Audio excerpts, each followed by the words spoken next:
She thought she had everything under control. She was wrong. Arya had always been good at playing games, lying without flinching, pretending to be innocent, hiding the truth behind perfect smiles.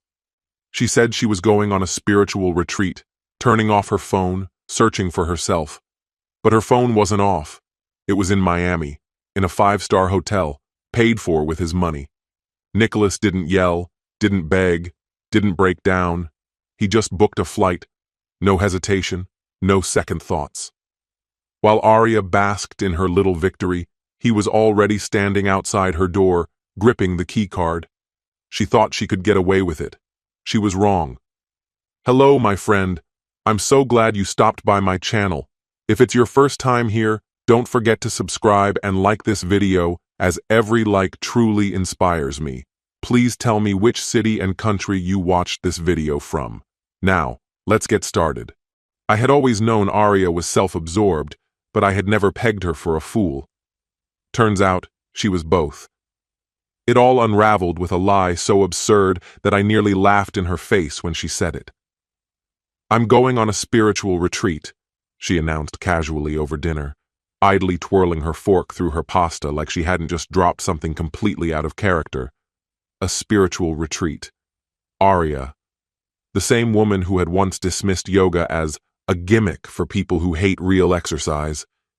The same woman who rolled her eyes whenever she saw someone meditating in public. The same woman who, only last month, couldn't sit still for 5 minutes without scrolling through social media. "Since when do you care about spirituality?" I asked, narrowing my eyes at her. She gave a half-hearted shrug, avoiding my gaze. "I just need a break, a reset. It's been a tough year, Nicholas." That part wasn't entirely untrue. The year had been stressful, but mostly for me. I had been working grueling hours, keeping our lives running while she floated through hers, seemingly unbothered by responsibility. Arya had no job, no obligations, just an endless list of grievances. Our house was too small, our car wasn't new enough, our vacations weren't extravagant enough. But a spiritual retreat? That was a brand new complaint. "Where is it?" I asked. "Upstate," she replied, too quickly. "Somewhere remote. No phones, no distractions. Just me, nature, and self-reflection." No phones. How convenient. A perfect excuse for being unreachable. "How long?" "A week. A full week." I should have called her out on the spot. But I didn't. Despite my doubts, I wanted to be wrong. I wanted to believe my wife of 8 years wasn't sitting across from me, lying straight to my face. So, I let her go. I even kissed her goodbye at the airport, watching her disappear into security with a suitcase packed full of deception. For the first few days, I tried to ignore the gnawing suspicion in my gut. She sent a handful of texts, vague updates about how transformative the retreat was. No photos, no specific details, just meaningless words. Then, on the 4th day, she vanished completely. No messages, no calls. That's when I checked our shared Find My iPhone account. I knew she had said she'd be off the grid, but her location wasn't disabled. She simply wasn't where she was supposed to be. Her phone was in Miami. I stared at the screen, my brain struggling to register what was right in front of me. Miami. Not upstate. Not in a secluded cabin surrounded by trees and enlightenment. She was in a city, in an entirely different state, miles away from where she claimed to be. My stomach tightened as I opened our banking app, my hands suddenly ice cold. And there it was, a charge from 2 days ago, the Ocean Breeze Resort, Miami. At first, I wasn't even angry. I was numb, like my mind refused to keep up with reality. The entire story had been a fabrication. Every word she had fed me was a lie. She wasn't on a journey of self-discovery. She was on a getaway, with someone else. And then the rage came. It slammed into me like a tidal wave, sweeping away every other emotion. The betrayal, the humiliation, the sheer audacity. Arya hadn't even tried to cover her tracks. She was out there, spending our money, likely wrapped in luxury with another man, assuming I was too blind to ever uncover the truth. I closed the banking app and pushed back my chair so hard it nearly toppled over. If she thought she could pull this off, she had severely underestimated me. I wasn't about to sit at home like some oblivious fool while she played house with someone else. If she wanted to cheat, she should have picked someone easier to deceive. That night, I booked a flight to Miami. No hesitation, no second guessing, just pure resolve. On the plane, I replayed the last year over and over, every moment when she had seemed distant, every flimsy excuse, every warning sign I had ignored because I didn't want to face the truth. She had been lying for who knows how long, and I had let it happen. But that ended now. She wasn't going to walk away from this unscathed. The moment I landed, I headed straight to the Ocean Breeze Resort. I didn't bother booking a room. I wasn't here to stay. I was here to end this. The hotel lobby was exactly what I expected. Sleek, opulent, the kind of place Arya had always fantasized about but pretended was beneath her. My pulse pounded as I approached the front desk, forcing a calm expression onto my face. "Hi, my wife is staying here, but I forgot our room number. Arya Hammond." The receptionist barely glanced up as she typed into her computer. "Let me check." She barely acknowledged me as she slid the key across the counter. Room 1674. Just another routine check-in for her. Just another transaction. As if she hadn't just handed me the undeniable confirmation of my wife's infidelity. My fingers clenched around the metal, pressing it into my palm as I made my way to the elevator. The ascent was agonizingly slow, each passing floor stretching time unbearably thin. My heart pounded against my ribs, my breath shallow. What would I walk into? Would she be alone? Or would he be there with her? And if he was, would I recognize him? More importantly, would I be able to stop myself from doing something I might regret? When the elevator doors finally slid open, the hallway stretched before me, silent and sterile. I moved forward, each step heavy with the weight of what was to come. Room 1674 loomed ahead. I stopped at the door, hesitated. Then, inhaling sharply, I knocked. A moment of silence, then soft footsteps. The door opened just a crack before she fully appeared. Arya. A hotel robe draped around her, damp strands of hair clinging to her neck. The instant her eyes met mine, her face drained of color. "Nicholas?" Her voice barely carried past the doorway, strangled by shock. She froze, caught like a thief in the act. "Didn't expect me, did you?" My own voice sounded unfamiliar, cold, measured, too calm for what was happening. Her lips parted as if searching for some way to explain the unexplainable. I don't understand. What are you?" "Don't." I stepped forward, and she instinctively shrank back, tightening the robe around her as though it could somehow protect her. "No more lies, no more games. Just tell me, who else is here?" She opened her mouth, but before she could speak, I heard it. The unmistakable click of a bathroom door unlocking. A voice, casual, unaware. "Babe, have you seen where I put my—" And then he saw me. He stopped dead in the doorway, shirtless, a towel slung low around his waist. His expression shifted in an instant, from confusion to realization to sheer panic. I didn't know him. I didn't need to. The guilt plastered across his face was introduction enough. For a few unbearable seconds, silence reigned, the only sound the hum of the air conditioner. Arya stood stiff, gripping the edges of her robe as if letting go would make her fall apart. Him? Mid-30s, lean, the kind of guy who spent more time perfecting his tan than working a real job. He looked at me the way people look at oncoming traffic, paralyzed. I stepped inside, closing the door behind me with deliberate slowness. "Go ahead, Arya." My voice remained level, but the weight behind it pressed heavy against the room. "Introduce us." She swallowed hard, eyes darting between me and him.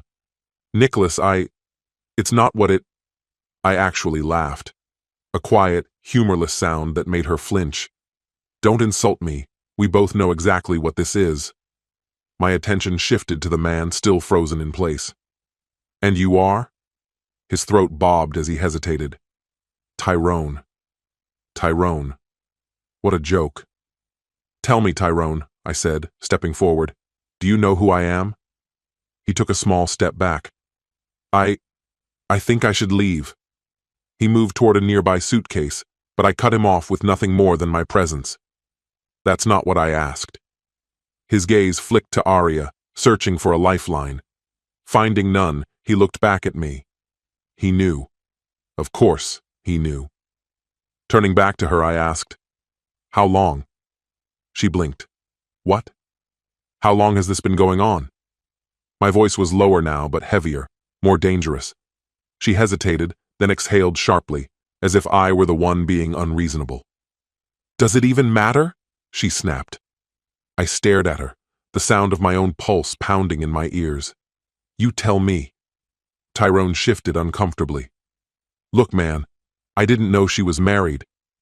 My head snapped toward him so fast he recoiled. You expect me to believe that? That she never mentioned me? Not once? He had the audacity to shrug. Something inside me cracked.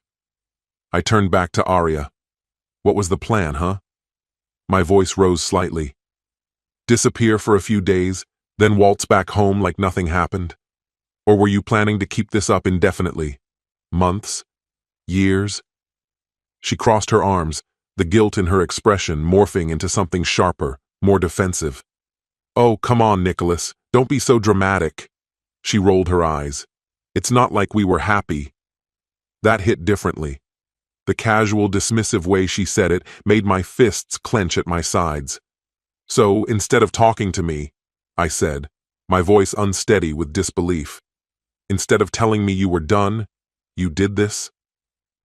I gestured toward Tyrone, who was now hastily pulling on his shirt, avoiding my eyes. She sighed, shaking her head. I didn't plan for this to happen. Oh, really? Because it looks exactly like what it is, I said, my voice sharp. I turned my attention to the man standing motionless, his body stiff with hesitation. And you, I added, letting the weight of my words settle. He faltered before forcing a response, his voice strained with unearned bravado. Tyrone, he echoed, his tone laced with mockery. I took a deliberate step forward. All right, Tyrone, I said, closing the gap between us with each syllable. Do you even know who I am? I demanded. He hesitated, the uncertainty flashing in his eyes. I think I should go, he stammered, edging toward the suitcase beside the bed. I stepped into his path without hesitation. That's not what I asked, I said firmly. His gaze flickered to Arya, then back to me. He knew exactly who I was. Of course he did. I turned to Arya, who stood frozen, wide-eyed, like prey caught in a predator's stare. How long? I asked, my voice low but unyielding. She blinked, feigning confusion. What do you mean? She hedged. How long has this been happening? I clarified, my words carrying the weight of betrayal. Her expression twisted, as though she were debating whether to craft a lie. Then she sighed, exasperated, as if I were the one causing trouble. Does it even matter? She shot back. My stare didn't waver, my pulse a roaring drum in my ears. You tell me, I challenged. Tyrone cleared his throat, an awkward attempt at interruption. Look, man, he started, shifting uneasily. I didn't know she was married, he added quickly. I turned to him so fast he flinched. You want me to believe that? I scoffed. You mean to tell me she never mentioned me? Not even once? My words sliced through the room. He merely shrugged, his defiance barely masking his discomfort. I clenched my jaw, my attention snapping back to Arya. So, what was your plan? Disappear for a few days, then waltz back home as if nothing had happened? Or were you going to drag this out indefinitely? I asked. She folded her arms, the brief flicker of guilt in her expression replaced by something colder, something resentful. "Oh, come on, Nicholas. Don't be so melodramatic," she scoffed. "It's not like we were ever really happy." Her indifference made my hands tighten into fists. "And instead of talking to me about it, you decided to cheat?" My voice wavered, raw with disbelief. "Rather than ending things like an adult, you did this." I gestured toward Tyrone, who was fumbling to button his shirt, avoiding my eyes at all costs. This was not how I had envisioned this confrontation playing out. "Like that makes it any better?" I pressed. Arya let out a breath, rolling her eyes. "You know what? Fine." She threw her hands up, her movements exasperated. "You caught me! Congratulations!" she spat. "Now what, Nicholas? You want an apology? A confession? Some grand dramatic breakdown so you can paint yourself as the victim?" She challenged, her voice dripping with sarcasm. I exhaled sharply, shaking my head in disbelief.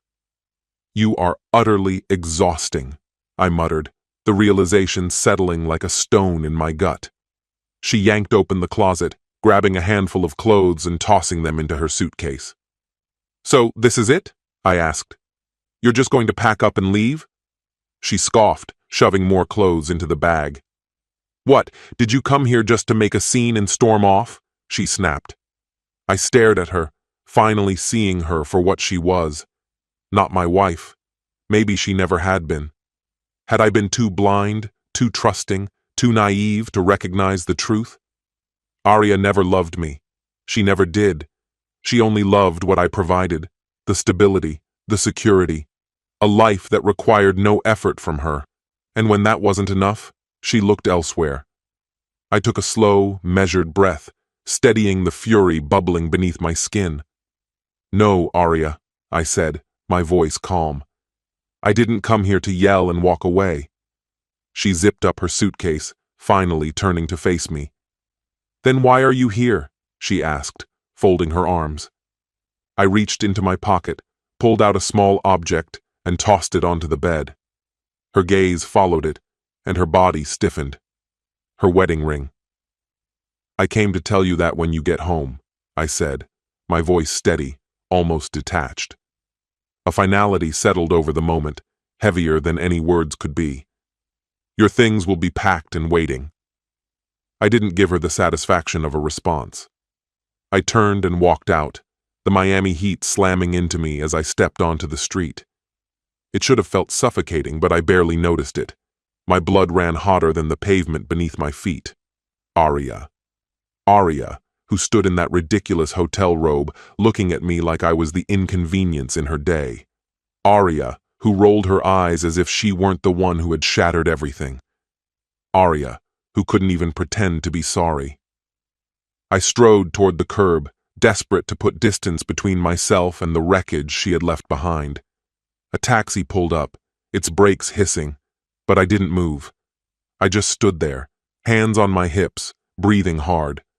Relief should have washed over me. It didn't. All I felt was anger, searing and unrelenting. I had confronted her. I had made my choice. It was finished. So why did it feel like I had been flattened by a speeding truck? My phone buzzed in my pocket. Arya.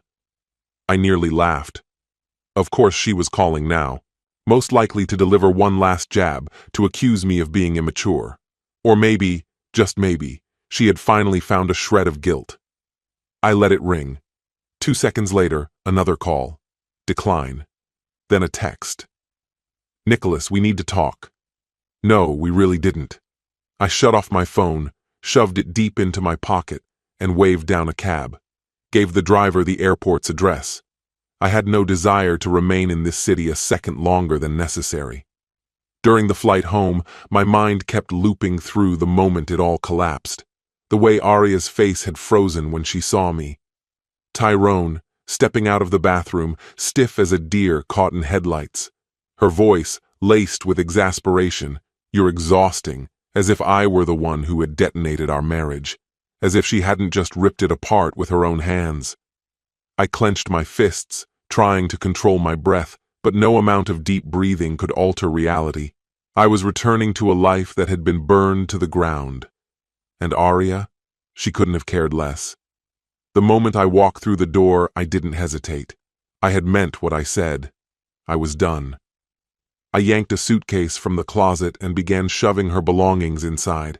Clothes, shoes, makeup, every overpriced serum she insisted was essential. As I worked, I waited for something. Grief, second thoughts, hesitation. But all that came was fury. How long had she been doing this? How many times had she walked through our front door, kissed me, murmured "I love you," while someone else's touch still lingered on her skin? I ripped open a drawer and froze when I saw it. Our wedding album.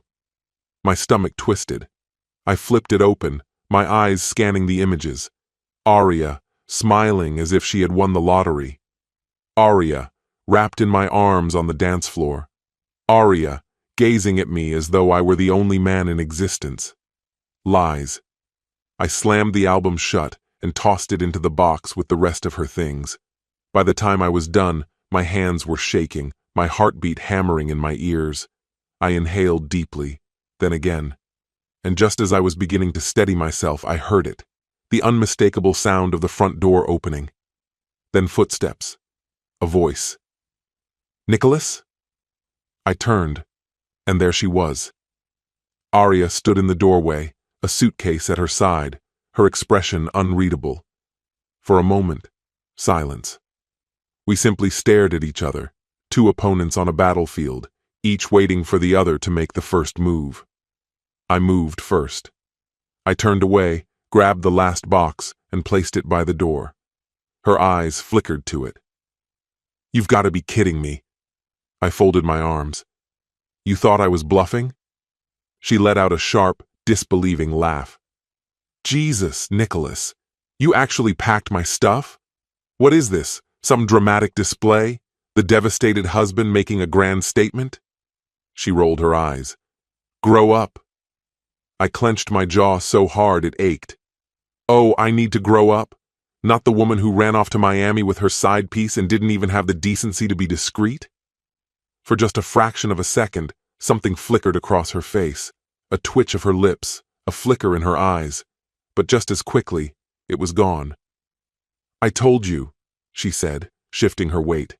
"It wasn't planned." I let out a short, bitter laugh. "Right, you just accidentally ended up in Miami with another man. Woke up in a 5-star hotel with him by complete coincidence."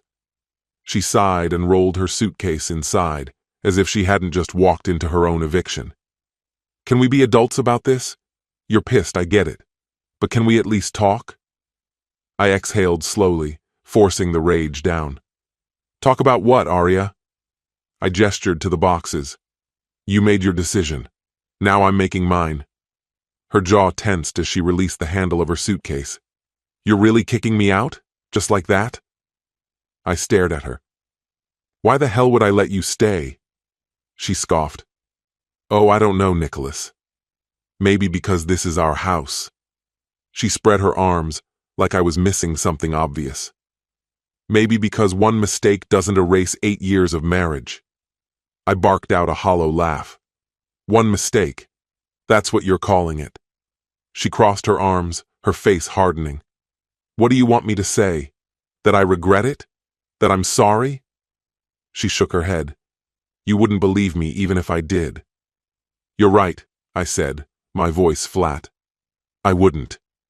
Something inside her fractured, snapping like a thread pulled too tight. "God, you are unbearable," she seethed, stepping closer, her gaze fierce with defiance. "You walk around like you were the perfect husband, like you did everything right. But you barely even saw me, Nicholas. You were always drowning in work, too exhausted, too detached to even look at me the way you used to." My jaw clenched. "So that's your excuse? I worked too hard, so you had to betray me?" She let out a sharp, bitter laugh, throwing her hands into the air. "I'm saying I was miserable, and instead of confronting it, I reached for something, someone, who made me feel alive again." "Feel what?" I shot back, my voice like a blade. Excitement? Validation? The thrill of deception? Her lips pressed into a thin line, and she averted her eyes. I took a step forward, unrelenting. You know what's funny, Arya? I was miserable too. Her gaze flicked up to mine, wary, guarded. But do you know what I didn't do? I didn't run off and sleep with someone else. I didn't lie. I didn't destroy the one person who trusted me. She swallowed, but no words came. No apology. Just silence. I exhaled slowly, forcing the fury to simmer beneath my skin. Love fades, Arya. People fall out of it. That's life. But the moment you chose to cheat instead of leaving, you made yourself the villain. Something flickered across her face. Guilt, recognition, regret. But it was too late. Reaching down, I grabbed the handle of her suitcase and rolled it toward the door. Take your things and leave. She didn't move. Arya, I said, voice steady and low. Get out. She exhaled, long and slow, then pulled her phone from her pocket and started typing. My brow furrowed. What are you doing? She ignored me, her fingers moving swiftly across the screen. Then, after a few seconds, she turned the screen toward me and smirked. A buzz from my pocket. I pulled out my phone, eyes narrowing at the notification from our bank. Arya had just withdrawn $10,000 from our joint account. She smiled, syrupy sweet. You want me gone, Nicholas? Consider this my parting gift. I stared at the screen, my mind sluggish to process what I was seeing. 10 grand, vanished in seconds. My grip tightened around the phone, the plastic creaking under the pressure. I looked up at her, at that triumphant little smirk, her expression gleeful, like she had just won some twisted game. You're joking, I said, my voice eerily calm. She tilted her head. Not even a little. A slow, suffocating realization settled over me. She had planned this. She had known I would throw her out, and instead of leaving with a shred of dignity, she chose to twist the knife one last time. That was our money, Arya. She rolled her eyes. Correction. It was our money. But since you're discarding me like yesterday's trash, I figured I'd take a little severance pay. My teeth ground together. You didn't earn that. She let out a sharp laugh, shaking her head. Oh, and you did? You think everything we built, the house, the life we had, was all you? Crossing her arms, she dared me to argue. I was here too, Nicholas. I supported you. I held everything together.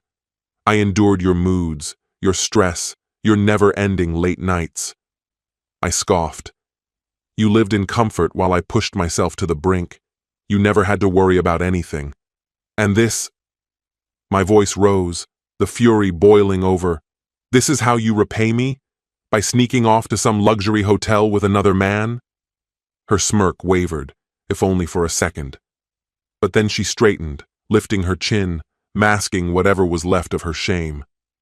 Call it whatever you want, she said, gripping the suitcase handle. But I'm not leaving empty-handed. My hands curled into fists at my sides. Every muscle in my body screamed to act, to stop her, to make her feel even a fraction of the rage coursing through me. But I didn't move. Instead, I just looked at her. Really looked at her. And for the first time, I didn't see my wife. I didn't see the woman I had built a life with, the person I had once loved, fought for, believed in. I saw a stranger, a cold, selfish, hollow stranger, and suddenly I felt nothing. No rage, no heartbreak, just disgust. Letting out a slow breath, I shook my head. You know what, Arya? I said, stepping aside. Take the money. Take it all. Because that's all you ever cared about. She scoffed, yanking her suitcase toward the door. Glad we finally agree on something. Her fingers hovered over the doorknob, poised to turn it when I spoke again. One more thing, Arya. She hesitated, her grip tightening slightly, before she turned her head just enough to acknowledge me. I allowed a slow, icy smile to spread across my lips. one devoid of warmth or remorse. "You're going to regret this." For the briefest second, something flickered in her expression. Hesitation, uncertainty, but just as quickly she buried it. Her fingers clenched around the handle and then, with a sharp pull, she wrenched the door open. Without a single backward glance, she dragged her suitcase over the threshold and disappeared. The door shut with a quiet, resolute click. I finally exhaled, long and steady. An emptiness settled over me, an eerie stillness, as though I had just survived something catastrophic, like crawling from the wreckage of a collision that left me bruised but breathing. My eyes swept across the room, once shared, now reclaimed. No, not shared. That was a lie. This space had always been mine. Arya was gone. At last. And while she walked away believing she had won, she had no idea just how grave a mistake she had made. She had no clue what was coming. Sleep never found me that night. Instead, I lay in bed, eyes locked on the ceiling, as memories replayed in relentless loops. The betrayal, the deceit, the smug entitlement in her voice when she thought she had outplayed me. The affair, the lies, the 10 grand she had pocketed like it was hers by right. She thought she had secured her victory, that she held all the cards. She had never understood who she was up against. By dawn, I was in motion. First, the bank. My voice was calm, deliberate as I explained the situation to the representative. My soon-to-be ex-wife had withdrawn money without authorization. Within minutes, the account was frozen. She wouldn't be holding on to that cash for long. Next, the lawyer. The call barely rang before Mrs. Mendoza answered, her tone crisp and businesslike. "How quickly can I file for divorce?" I asked. She didn't miss a beat. "That depends. Are you looking for a clean break, or do you want to make this a battle?" I didn't hesitate. "I want a battle." A brief pause, then an approving hum. "Then let's ensure she gets precisely what she deserves." By midday, the wheels were already turning. The first move had been played, and Arya was about to find out what it meant to challenge me. Right on cue, my phone buzzed. Arya, we need to talk." I smirked. "Do we now?" I let it sit unread. Hours later, another. "Arya, you can't just cut me off, Nicholas." "Oh, but I could." Then came the calls. The first went to voicemail. The second. The third. By the fifth, I finally answered. I didn't speak, just let the silence stretch, waiting. "Nicholas." Her voice filtered through at last, laced with something new. Unease. "Arya," I said, my tone devoid of emotion. A sharp breath. "Why is the bank account frozen?" I let the grin slip into my voice. "Because it's not our account anymore. That privilege disappeared the moment you decided to steal from me." A stunned pause. Then, an incredulous scoff. "Are you kidding me? I didn't steal from you. I took what was mine." A low laugh nearly escaped me. "Yours?" "Arya, you never contributed a cent. You lived in my house, spent my money, treated yourself to luxury at my expense. And when that wasn't enough, you crawled into someone else's bed." Silence. I pressed forward. "You weren't owed a damn thing. And now, that's exactly what you'll get. Nothing." I could almost hear her gritting her teeth. "You're being petty." A dry chuckle. "I'm being fair. You lied. You cheated. You took from me. But somehow, I'm the villain?" She paused, and when she spoke again, her voice was softer, calculated.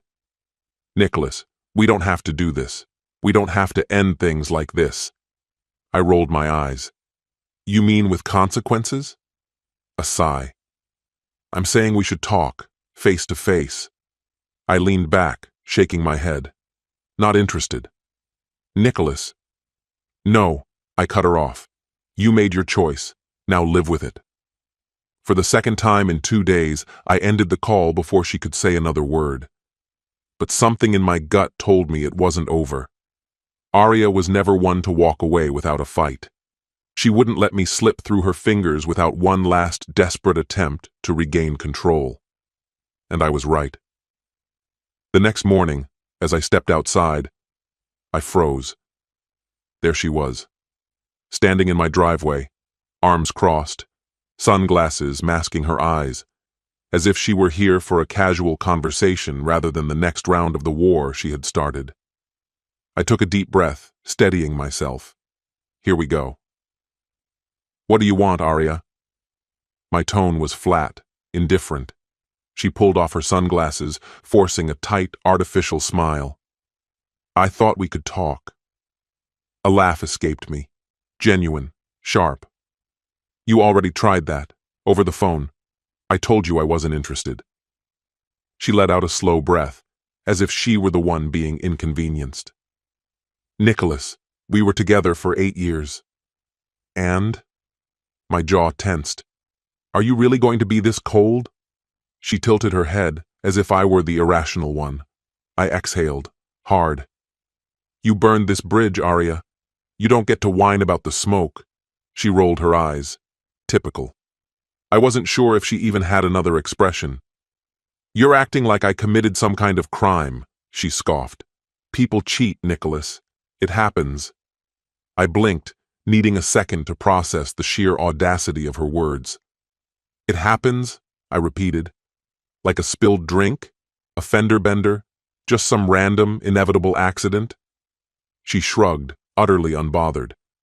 I mean, yeah, it's not like I planned it. I clenched my fists, steadying my voice.